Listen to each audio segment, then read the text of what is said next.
La presse est dans les kiosques ce matin, comme tous les jours d'ailleurs, de lundi à vendredi. Madame, monsieur, merci d'être encore des nôtres ce mercredi. La presse est donc disponible. La nouvelle expression de ce matin s'intéresse au sénatorial 2018, quand les retraités envahissent d'ailleurs les listes. C'est le grand titre du journal, pour dire que le jeu était donc vicié. Donc depuis le départ, la loi stipule que les candidats à la fonction de sénateur, ainsi que les personnalités nommées à la dite fonction, doivent donc avoir 40 ans révolus à la date de l'élection ou encore à la nomination, disposition que les vieux exploitent notamment à fond au détriment des jeunes courroucés qui veulent également occuper ces mêmes postes-ci. C'est à lire en page 10 du journal La Nouvelle Expression. Le journal parle également de la croissance économique au Cameroun. L'État appelle le secteur privé au secours. Le ministre de l'économie, de la planification et de l'aménagement du territoire échange sur la question avec les opérateurs économiques. C'est dans le dossier de la page 6 à la page 7. Et on parle aussi de Bafoussam, deux adolescentes kidnappées. Elles sont entre les mains de leurs ravisseurs depuis 2 semaines déjà, en lieu jusque-là donc inconnu. C'est en page 5 de la nouvelle expression de ce matin. Et on parle également de l'immigration avec les cartons pour passeport portés disparus. C'est ce qu'on lit également en page 4. Info Matin de ce matin parle de réorganisation. La Camoite s'ouvre au privé. C'est le grand titre également du journal. Le chef de l'État a signé par voie de décret signé hier de nouvelles orientations au service public de l'eau potable au Cameroun. Et on parle aussi de la gouvernance avec le gouvernement qui rencontre le secteur privé. Les partis élaborent la feuille de route, c'est en page 3 du journal. Et même cela, on parle aussi dans le même dossier, dans le journal ce matin, de GERSIC. Et voici ce que les Camerounais ont donc investi et inventé donc en 2017 sous le haut patronage notamment du chef de l'État. Le concours des meilleurs chercheurs s'ouvre donc ce jour à Yaoundé. État des lieux à découvrir dans le dossier de la page 5 à la page 8 de Info Matin. Et puis, détective de ce matin parle donc des chefferies traditionnelles. René Sadi, victime d'un procès en sorcellerie, selon le journal à page 11. Et on s'intéresse aussi à d'autres choses avec d'autres informations avec le commandement territorial. La nouvelle préfecture du Fundi, inaugurée en page 4 et 7 du journal. L'œil du Sahel s'intéresse à autre chose. Parle donc de Salissou Garba Abdou, qui rencontre avec Chekaou et Mohamed Youssouf. C'est à lire en page 3 du journal. Le même journal parle de Meganga, où le véhicule du maire saisi donc pour une dette de 49 millions de francs CFA. C'est dans le journal en page 7. Le journal s'intéresse aussi au sénatorial 2018. Un sénateur sortant écarté donc des listes du Nord. C'est en page 4 de ce numéro disponible dans les kiosques. Le Messager qui est disponible ici parle de l'évasion fiscale. Comment les fraudes menacent bien sûr l'État du Cameroun. C'est à lire dans le dossier de la page 6 à la page 7 avec un ouvrage à la clé qui parle donc bien sûr de comment sauver l'impôt au Cameroun. Et là, tout cela pousse donc à une analyse et même une note de lecture du professeur Ebe Bekolo, qui est d'ailleurs agrégé d'économie, qui parle également dans ce journal, qui a d'ailleurs fait une note de lecture que vous allez découvrir dans le quotidien Le Messager. Le Messager parle également de la grève de la faim des délégués du personnel de la communauté urbaine de Douala, qui continue, qui est maintenue d'ailleurs, avec notamment des cas qui sont relevés, des cas de maladie, à découvrir dans le même journal Le Messager de ce matin. Repère s'intéresse bien entendu à l'aéroport international de Douala, avec la décrépitude qui révolte bien sûr les compagnies. C'est à lire dans le communiqué, en tout cas, une correspondance qui décrit d'ailleurs toute la situation et envoyée au directeur général des aéroports du Cameroun. C'est à lire dans le même journal, en page 9 de ce numéro. Et on parle également du patronat et bien sûr le ministère du plan de l'économie, avec notamment la rencontre de la crise économique qui peut permettre notamment de sortir donc, de cette crise au Cameroun. On peut découvrir ça dans le même journal, le Cameroun Tribune de ce matin s'intéresse au service public et de l'eau potable, la Camoite réorganisée. C'est le dossier à lire dans le journal. Bien d'autres sujets aussi dans le numéro de Cameroun Tribune de ce matin. Et puis Mutation parle donc de l'aéroport avec tout ce que vous pouvez imaginer. Donc dans un communiqué qui décrit justement ce que déplorent les passagers et même ce qui arrive pour la première fois dans notre pays. C'est à lire dans le même dossier de ce matin de Mutation. Et puis Éco-Matin s'intéresse aussi au sous-secteur avec notamment le secteur bancaire, la résilience donc qui se poursuit, mais la fragilité demeure toujours. On observe tout cela dans le secteur bancaire en Afrique et même beaucoup plus au Cameroun. C'est dans le numéro de ce matin. Voilà ce que la presse nous propose, celle que nous avons reçue à notre rédaction. Edith Lisson, bonjour. Bonjour Flavien, bonjour doyen, bonjour à tous les téléspectateurs. Très bien. Bonjour Sipa. Bonjour Flavien. Bonjour Idriss et Naturellement, bonjour à nos téléspectateurs. Je n'ai pas voulu dire Jean-Baptiste, hein, je l'ai fait exprès. Mais oui, c'est bien. Moi, je m'appelle Sipa. En tout cas, c'est comme ça que mon père m'a appelé. Voilà. Merci d'être avec nous ce matin. Donc, on s'intéresse à l'actualité traitée par la presse. La nouvelle expression qui parle donc de un sujet qui touche plusieurs sensibilités avec ces enfants, deux adolescentes qui ont été kidnappées, en tout cas, dans la région de l'Est, à Bafoussam précisément. Elles sont entre les mains de leurs ravisseurs depuis 2 semaines et ces ravisseurs qu'on ne connaît pas et dans un lieu inconnu toujours. 2 semaines, ça signifie naturellement que les autorités administratives là-bas n'ont pas suffisamment d'éléments de force de l'ordre pour fouiller la région. Parce que 2 semaines dans une petite région, petite géographiquement parlant, comme l'Ouest, c'est beaucoup qu'on n'arrive pas à retrouver des gens. Mais ça signifie aussi que les populations n'ont plus de très bons rapports avec l'administration. Parce que si vous êtes dans un quartier où vivent 2 jeunes filles enfermées, où il y a quand même possibilité de voir des mouvements peu ordinaires. On doit sortir pour aller leur donner à manger, tout ça. Mais surtout, je crois qu'il faut redouter ce genre d'histoire.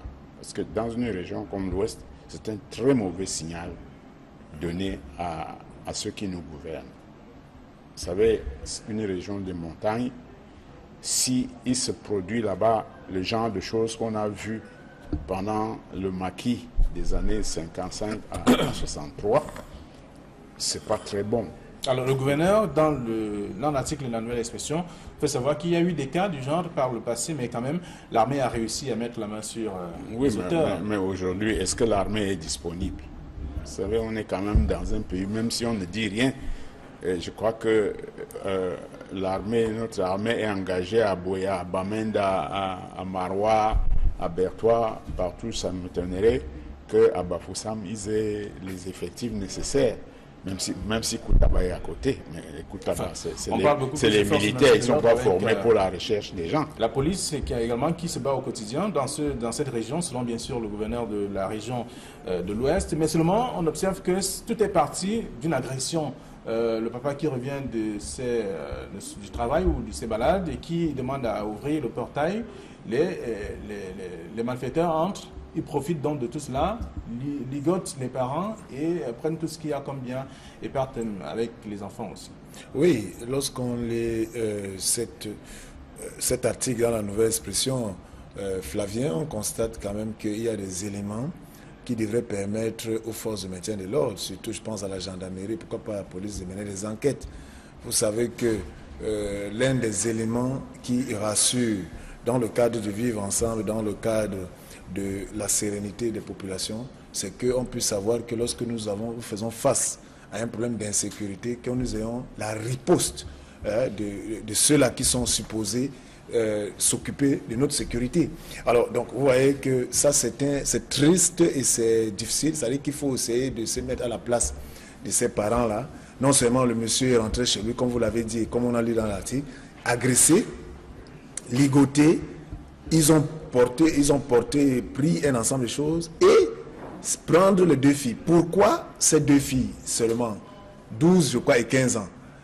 Quels sont les motifs? Peut-être que je ne suis pas un policier ou bien un gendarme, mais je crois qu'on regardait. Mais le gouverneur dans l'article dit que ce type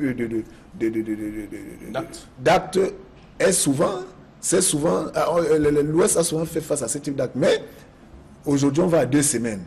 Et ces personnes n'ont pas encore demandé une rançon. Parce que quand on prend quand même aucune information ne filtre. Aucune information ne filtre. Est-ce que ces 2 filles sont encore en vie? Est-ce que il y a une rançon? Est-ce qu'on a enquêté autour des parents pour voir? Est-ce qu'on a enquêté autour de ces jeunes filles pour comprendre? C'est vrai, 12 et 15 ans. Vous savez, les enfants de lui sont d'une précocité. Donc, en fait, il y a beaucoup de questions auxquelles les forces de maintien de l'ordre doivent apporter des réponses. Là aussi, nous attendons un coup d'éclat de les forces de l'ordre. Et non, vous savez que les forces de l'ordre défendent, les forces de maintien de l'ordre défendent l'intégrité du territoire, mais ils doivent aussi nous protéger. Donc, on attend un assaut de ces forces de l'ordre pour récupérer ces 2 jeunes filles. Et ça sera un coup vraiment de plus pour nos forces de maintien de l'ordre. Je voulais quand même faire observer ce que j'appelle souvent ici l'inconséquence dans les propos du gouverneur.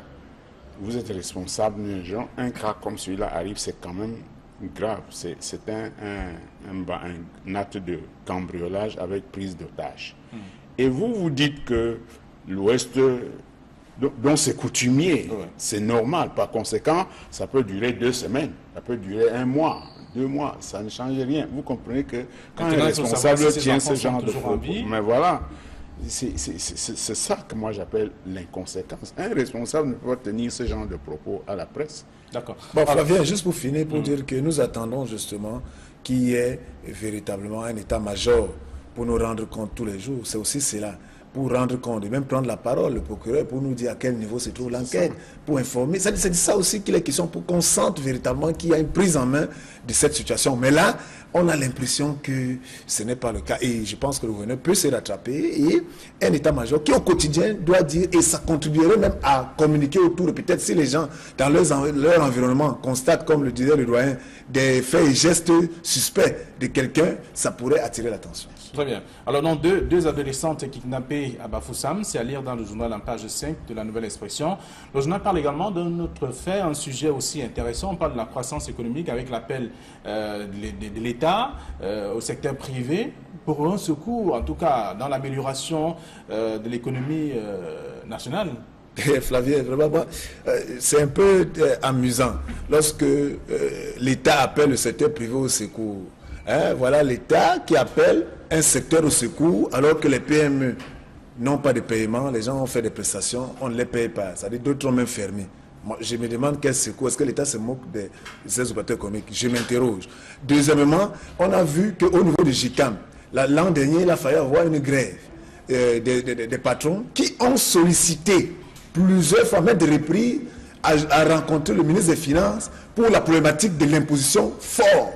Il n'a jamais daigné faire regarder même leur demande d'audience. Il n'a jamais daigné, donc il n'est pas intéressé. Moi, je suis surpris quand le Minepat, qui veut jouer maintenant peut-être sapeur-pompier parce que l'État est au dos du mur, pour venir au JICAM faire ce qu'il fait. C'est bien, c'est une opération de relations publiques, mais lui, le Minepat, répondra-t-il des griefs que les patrons posent en rapport avec le côté des finances?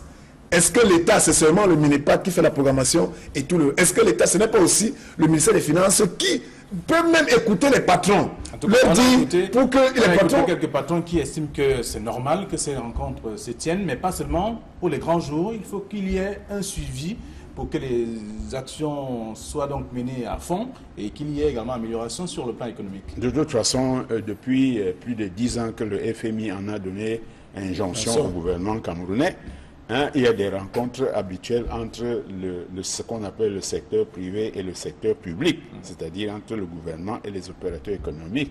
Mais on ne fait pas des rencontres pour des rencontres. Il faut que ça aboutisse à des choses précises et positives. Bon, nous savons très bien que depuis presque autant d'années, tout le secteur privé se plaint des défaillances de la justice. Le climat des affaires est malsain sur le plan de la justice. La rengaine revient tous les ans et on ne voit pas qu'est-ce que le gouvernement fait pour changer. Maintenant, le secteur économique se plaint des difficultés financières. L'État n'a rien fait pour contraindre le secteur bancaire à examiner les doléances des opérateurs économiques. L'État lui-même doit, je crois que nous avons vu ici récemment que l'État devait presque 2000 milliards de francs au secteur privé. Les petites et moyennes entreprises font partie de ce qu'on appelle ici le secteur privé. Bon, alors, on a vu d'autres petites et moyennes entreprises qui ont été créées et quelques mois après ont disparu à cause notamment de ces... Mais bien sûr, parce que lorsque vous êtes une petite et moyenne entreprise et que vous avez un marché, puis vous gagnez un marché public qui n'est pas payé au terme et peut-être même à mi-chemin, vous faites faillite parce que quand vous devez préfinancer votre chantier et c'est le banquier qui vous prête l'argent pour...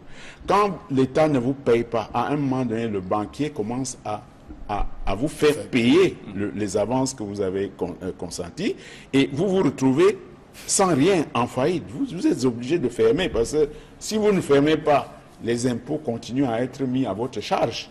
Et un jour, c'est le service d'impôt qui vient vous sceller. Donc, vous voyez que tous ces petits problèmes-là qui relèvent de l'encadrement politico-judiciaire et même administratif de l'économie ne sont pas résolus. On comprend bien dans la nouvelle expression que le président du GICAM qui estime que les marchés sont très souvent gagnés par des étrangers, alors qu'il y a la main-d'œuvre au Cameroun, il y a de l'expertise chez nous. Donc il faut également que les locaux gagnent ces grands marchés également. Et ceux-là sont privilégiés parce que, comme ils viennent de l'extérieur, ils ont les moyens dans leur pays de préfinancer les chantiers. Et si l'État ne les paye pas, ça ne pose pas de problème parce que n'importe comment, ils ont les moyens de contrainte sur l'État, contrairement à nos entreprises à nous. Très bien. Oui, Flavien, je voulais juste ajouter une chose là à ce que le doyen a dit pour rappeler que on peut peut-être reprocher des choses au gouvernement, mais le ministre de l'économie, pour cela, il faut le reconnaître, très souvent vient au GICAM, il est toujours venu, même lors des conférences, des assemblées générales. Mais est-ce que lui seul fait partie du gouvernement? C'est vrai qu'il est à la tête d'un secteur névralgique qui est l'économie. On est d'accord. Mais a-t-on assisté une fois à une réunion au Premier ministère qui met en place le GICAM, le ministre des Finances, le MINEPAD et tous les ministres économiques avec le patronat, par exemple, pour pouvoir prendre en main, comme on est en situation de crise? Est-ce que c'est une histoire où on doit faire un one-man show, où quelqu'un seul doit venir, après on fait comme une sorte de cosmétique, la presse en parle, on fait un truc, et demain on reste dans le même problème? Ça, c'est et de deux, pour finir, regardez seulement la construction du stade de l'NB. On est allé faire les briques de ciment qui viennent de l'Italie, alors qu'on a des sociétés de cimenterie ici. Voilà un exemple palpable. Est-ce qu'un État qui fait ça est un État à qui on peut faire confiance? Très bien. C'est une question, en tout cas, on peut sortir par là, mais évoquer aussi le cas de Info Matin, ce matin, qui parle de la Camoite, qui s'ouvre encore au privé. On a vu que le privé a d'ailleurs géré la CDE. Le contrat d'affirmage n'a pas été renouvelé. Et il faut donc que la Camoite récupère les parts de la CDE désormais. Premièrement, c'est encore des mots. Parce que quand la Camoite s'ouvre au privé, je ne vois pas, ça peut être le fait d'un discours, c'est on appelle ça, ça peut avoir un effet d'annonce. Mais en quoi ça va consister concrètement? Puisque on voit bien que la tendance du gouvernement aujourd'hui est de regrouper tous les services qu'ils avaient disloqués de l'ancien SNEC. On a tendance maintenant à les regrouper pour faire Kanwata, puisqu'on n'a pas renouvelé le contrat des Marocains. Quelqu'un d'autre pourrait penser qu'on fait de la danse à la fiancée. Bien sûr, ça veut dire que l'État reprend en main la question d'eau. Mais on ne peut pas en même temps prendre en main la question d'eau et privatiser la question d'eau. Là, il y a une contradiction. À moins qu'on nous dise que l'État veut reconstituer l'ancienne SNEC et en ce moment-là, la privatiser selon les normes, mais avec des privés camerounais. Parce que si une privatisation doit s'ouvrir comme par le passé aux étrangers, on n'a pas fini avec les problèmes. Alors Idriss, vous dites un mot et on passe avant de sortir sur les chefferies traditionnelles. Vous avez un mot à dire sur... Oui, un mot, c'est seulement que la presse, aujourd'hui, c'est l'effet d'annonce. Mais on attend que la presse aille plus loin, qu'elle nous fasse l'état de 10 ans de ce que le Cameroun a subi par rapport à ce qui s'est passé et que on voit... vous voulez dire? Oui, la CDE, la CDE, et que aujourd'hui les perspectives et analyser exactement ce truc pour voir si ce n'est pas, il n'y a pas quelque chose de caché encore derrière, parce que c'est ça. Lorsque nous avons nos gens qui sont à Yaoundé, nos dirigeants, nos ministres, ils font toujours des textes, font signer des textes avec des petites choses qui font que par après, c'est par après qu'on comprend que ça a été fait pour des intérêts des individus. Et c'est la même chose en tout cas qu'on voit avec le journal Info Matin, parlant notamment de la Camoite qui s'ouvre au privé à nouveau. Il faut d'abord récupérer les parts de la CDE. Maintenant, après, avec une petite fenêtre ouverte au privé encore, question de dire que ce n'est pas totalement la fin. C'est pas la fin de nos misères. De nos misères. Allez, on va dire un mot sur détective ce matin qui parle des chefferies traditionnelles. René Sadi, victime donc d'un procès en sorcellerie, selon le journal, un peu comme si il n'était pas responsable de ce que les chefs décrivent un peu. Non, je crois que quand il parle de victimes, il vise les gens qui sont contre la création ou la réhabilitation des chefferies traditionnelles. Et de ce point de vue, je suis de ceux qui pourraient intenter ce type de procès. Parce que je ne comprends pas en quoi des chefs nommés dans les quartiers ou les villes ou les villages par l'autorité administrative, je ne vois pas en quoi ils sont traditionnels. Notre administration n'est pas traditionnelle. Et puis, pourquoi est-ce que on doit multiplier les chefferies traditionnelles, entre guillemets, dans des régions qui sont déjà truffées de préfets et de sous-préfets. Vous comprenez? Si on vient dans la région du littoral... Pour vous, ça reflète quoi? Ça augure quoi? Ben, ça signifie que nous sommes dans la logique, cette logique de dévalorisation de la chefferie traditionnelle telle qu'elle a été programmée par la colonisation. Très bien. Oui, je vais tout simplement dire au doyen que cette logique, parce que vous savez qu'il y a eu, on avait eu à instruire le MINAT d'arrêter la création de nouvelles chefferies traditionnelles. Et là, selon la presse, selon il a renégocié. Il semble qu'il a renégocié, il a fait un courrier et on lui a redonné ses pouvoirs. Bon, mais en fait, l'État récupère ce qui lui appartient parce qu'ils ont créé les chefferies, en partie traditionnelles, certaines, parce qu'il y en a vraiment qui sont dans la pure tradition des communautés. Il y en a d'autres qui sont devenus les bras séculiers de l'administration. C'est fait pour contenter ceux-là qui sont les amis de l'administration et qui font un rôle pour maintenir le système, qu'on va toujours créer ce type de chefferie. À ce moment-là, le procès en sorcellerie va demeurer. Merci à vous, chers messieurs. Nous sortons de l'émission et nous sommes arrivés à la fin. Alors, bon retour à vos différentes rédactions. Demain, ce sera un autre jour. Ce sera l'avant-dernière de la semaine. Bonne journée à tous.